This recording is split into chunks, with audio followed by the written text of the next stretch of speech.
Oh hi, didn't see you there, and welcome to Addison Cannillo's violin tutorial video.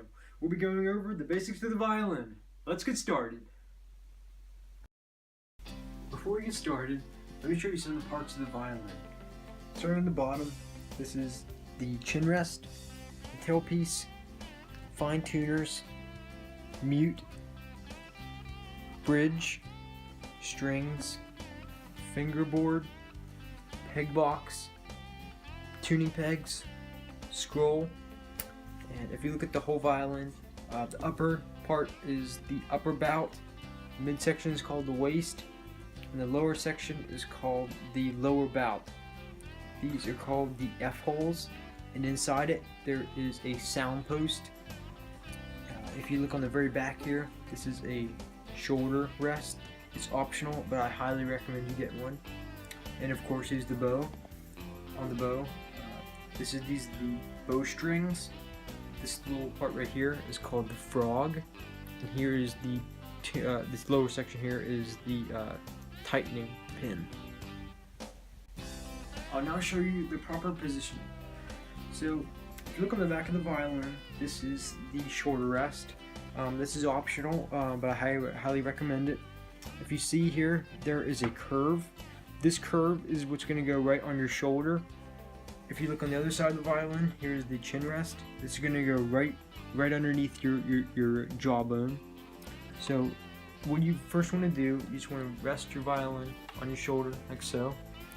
You see this part right here, you want it to touch your chin right here, or sorry, your neck. So you bring it up, touch, and then put your jawbone right over the chin rest like so. And if you do it correctly, if you take your arm away, your violin should be supported all by its own. In order to play your violin, you need to properly position your bow. So when you're about to play, you want your bow to be roughly in between the fingerboard and your bridge.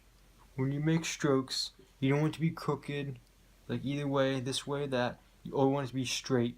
In order to do this, you must focus on your wrist. When you're going down, your wrist needs to cock back, and then when you're coming forward, it needs to slowly bend backwards, so it's kind of like in this position. When you're going forward, this way when you're coming back. Now, coming in closer to the bow, in order to hold it right, you have to put your thumb on the frog, your index finger on the rest here, your middle finger and ring finger right here, right above the frog, and your pinky right on the tightening pin. Having this position will give you enough support to hold your bow and to not let it drop. I would now like to show you the strings of the violin, and they go as follows. So from left to right, they go G, D, A, and E. Now there are different notes on each string, so I can show you like a very basic scale that my own teacher taught me many years ago. So for the G major scale, it goes starting on the G string, G, then A, then B, C, and the D string, D, E, F sharp, and then G. Now if you know music, you know that the scale always begins and ends with the same note. You should now understand the basics of how to play the violin, and I hope some of you choose to take it up. Thank you.